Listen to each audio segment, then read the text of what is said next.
I am sorry. I have given this job my all, but you have sent a clear signal that the government of the United Kingdom must change, and yours is the only judgment that matters. I have heard your anger, your disappointment, and I take responsibility for this loss. To all the Conservative candidates and campaigners who worked tirelessly but without success, I am sorry that we could not deliver what your efforts deserved. It pains me to think how many good colleagues who contributed so much to their communities and our country will now no longer sit in the House of Commons. I thank them for their hard work and their service. Following this result, I will step down as party leader, not immediately, but once the formal arrangements for selecting my successor are in place. It is important that after 14 years in government, the Conservative Party rebuilds, but also that it takes up its crucial role in opposition professionally and effectively. When I first stood here as your Prime Minister, I told you the most important task I had was to return stability to our economy. Inflation is back to target, mortgage rates are falling, and growth has returned. We have enhanced our standing in the world, rebuilding relations with allies, leading global efforts to support Ukraine, and becoming the home of a new generation of transformative technologies. And our United Kingdom is stronger too, with the Windsor Framework, devolution restored in Northern Ireland, and our union strengthened. I'm proud of those achievements. I believe this country is safer, stronger, and more secure than it was 20 months ago. And it is more prosperous, fairer, and resilient than it was in 2010. Whilst he has been my political opponent, Sir Keir Starmer will shortly become our Prime Minister. In this job, his successes will be all our successors, and I wish him and his family well. Whatever our disagreements in this campaign, he is a decent, public-spirited man who I respect. He and his family deserve the very best of our understanding as they make the huge transition to their new lives behind this door, and as he grapples with this most demanding of jobs in an increasingly unstable world. I'd like to thank my colleagues, my cabinet, the civil service, especially here in Downing Street, the team at Chequers, my staff, CCHQ, but most of all, I'd like to express my gratitude to my wife Akshata and our beautiful daughters. I can never thank them enough for the sacrifices they have made so that I might serve our country. One of the most remarkable things about Britain is just how unremarkable it is that 2 generations after my grandparents came here with little, I could become Prime Minister, and that I could watch my 2 young daughters light Diwali candles on the steps in Downing Street. We must hold true to that idea of who we are, that vision of kindness, decency, and tolerance that has always been the British way. This is a difficult day, at the end of a number of difficult days. But I leave this job honoured to have been your Prime Minister. This is the best country in the world, and it is thanks entirely to you, the British people, the true source of all our achievements, our strengths, and our greatness. Thank you.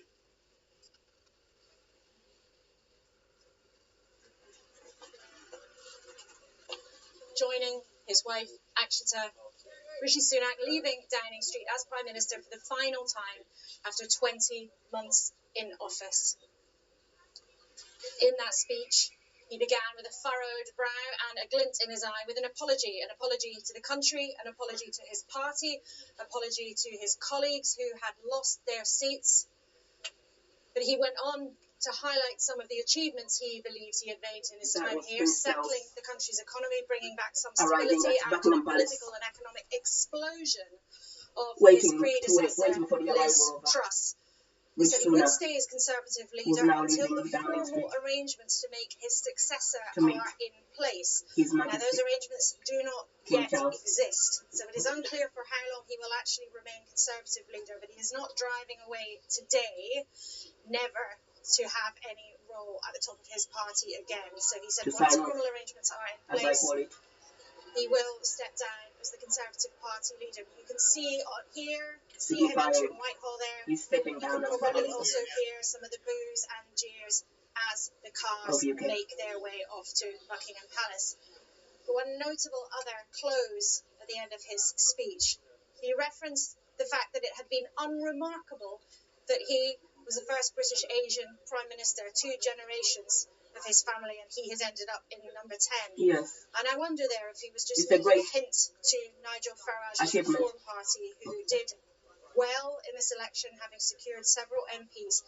And Rishi Sunak says we must hold true to the ideal that saw him being able to come to Downing Street as a non-white, the first non-white Prime Minister, without there being a huge fuss about that taking place. But he left saying he leaves on a difficult day, after many difficult days, honoured to have carried out the job on behalf of the country.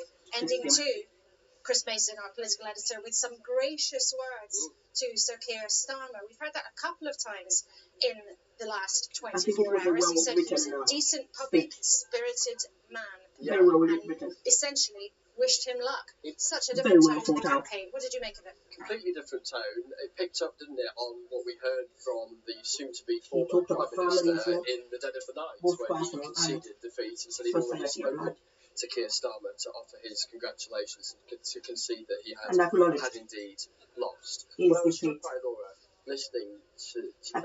First thing to remember the human beings I thought that was stories. quite Our nice viewers and will have important. different views as to whether or not they are glad to see Rishi Sunak departing or Important sad to see towards him that. departing. But there spoke a human being who was acknowledging failure. So he listed, didn't he, some of the achievements of which he was proud in office, the Windsor Framework, for instance, around the Brexit arrangements and Northern Ireland, an element of economic stability. But ultimately, politically, Laura, as we were reflecting earlier on, everything he tried in office as Prime Minister and then within the election campaign to do anything to revive the fortunes of his party simply did not work. And as he makes his way up to Buckingham Palace to see the King, Rishi Sunak said the public had sent a clear signal that the government must change. He'd heard the anger and disappointment, making that apology to the country, an apology to his party. Jenny Hill is at Buckingham Palace for us today to await the Prime Minister's cars. Coordinating the Queen. Laura, thank you. Yes, big crowds here outside Buckingham Palace. Outgoing Prime Minister Rishi Sunak should appear soon. It is just a short drive from where you are, Laura, at number 10, here to the palace. And this is where the constitutional element of the day begins. All the formalities, the formal handover of power. In fact, Rishi Sunak himself has referred to it as an orderly transition. He used that phrase. If anyone was awake early this morning when he was speaking at his constituency in Richmond in North Yorkshire, he said there will be an orderly transition. And that is what the next couple of hours here at the palace is all about. Big crowds, that is because, we have to remind people, 11 o'clock is changing of the guard. It's always a big tourist attraction here at the palace. That we can only assume is what most people are here for now that the rain has finally stopped here this morning. But of course today we're talking about a political changing of the guard, aren't we? And Rishi Sunak, cortege coming down the Mall, we can hear the whistles, we can hear the outriders just behind us here at the palace. And he will be here momentarily to, as he said, to formally offer his resignation to the King.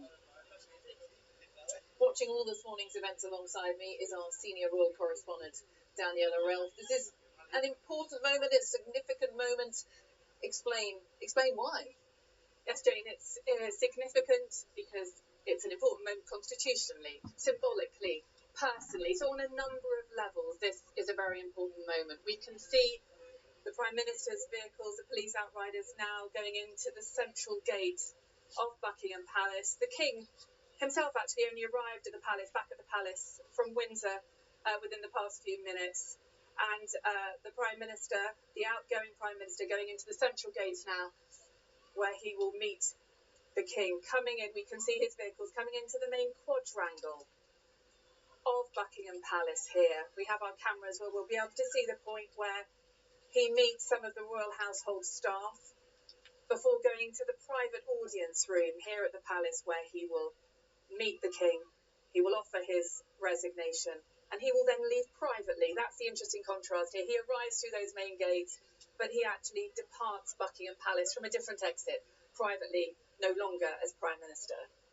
And it is worth reiterating that point, isn't it? Because as he gets out of the car with his wife, this is a private meeting between the monarch and the outgoing Prime Minister. Now, he is with Ashada Murthy, his wife, and there is a convention, I think, that the spouse of the Prime Minister of the day is invited in towards the end of that meeting, but the bulk of the meeting will be that. That is it. That is the last time we will see Rishi Sunak entering Buckingham Palace as Prime Minister.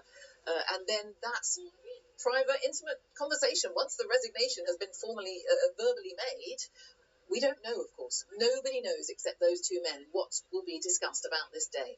That's right, designed to be private, and the Prime Minister and his wife there met by two of the most important people in the royal household, Sir Clive Alderton, the Principal Private Secretary to the King and the Queen, very much the gatekeeper for the King, and the Equerry Flight Commander Will Thornton. He is the eyes and ears of the King and the Queen as well. So two important figures who will be taking the Prime Minister and his wife up to the private audience room for, you say, that very private meeting.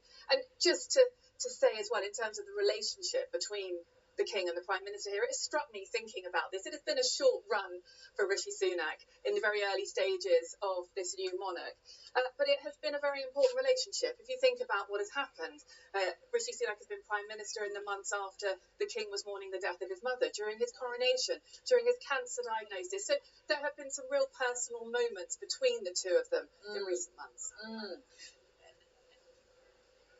Yeah, and that's, I was going to say, how much do we know about, given the unusual nature that you started describing there, how much do we know about that relationship between the two of them? But of course, historically, this is what is so fascinating. The monarch is politically neutral, always has been, always will be.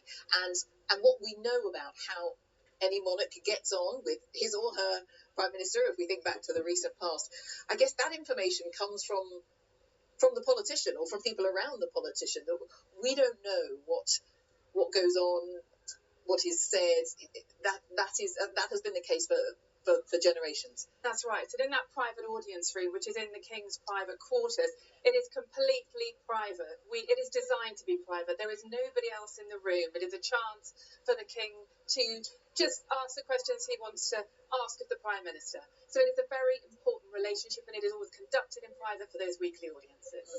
We will talk much more about this because there's plenty more to come here from Buckingham Palace. That meeting, we assume, probably just getting underway. Daniela, thank you for now, and much more because, of course, once this element of the formality is over, then we wait to see the new Prime Minister, Sir Keir Starmer. We will have more from Buckingham Palace shortly. For now, I'll hand you back to John and Sophie. We'll be back to you later, Jane. Thank you very much. Here in Westminster, in our studio, right on College Green, outside Parliament, still with us is Alistair Campbell, who, of course, was Tony Blair's Director of Communications back in 1997, and Sir Craig Oliver, who did the same job with David Cameron. Craig, you were saying that Rishi Sunak would want to leave well today. What did you think of the words he said in Downing Street? I think there was a lot of grace and dignity in what he said. It was interesting when he came out and repeated "I'm sorry" several times, and that's quite a big moment for a Prime Minister to say "I'm sorry for what happened while I was leader." But then I think he moved on to basically saying, "Look, Keir Starmer's a good man and I wish him well." I thought what was really interesting is you always, when you see Charter there standing just behind him, how emotional that is for somebody. You know, you love this person, you care for this person, you're seeing them at their lowest moment, you've got to stand there in front of everybody, get into the car, leave. It's an incredibly emotional, powerful moment. And I think actually just the sheer act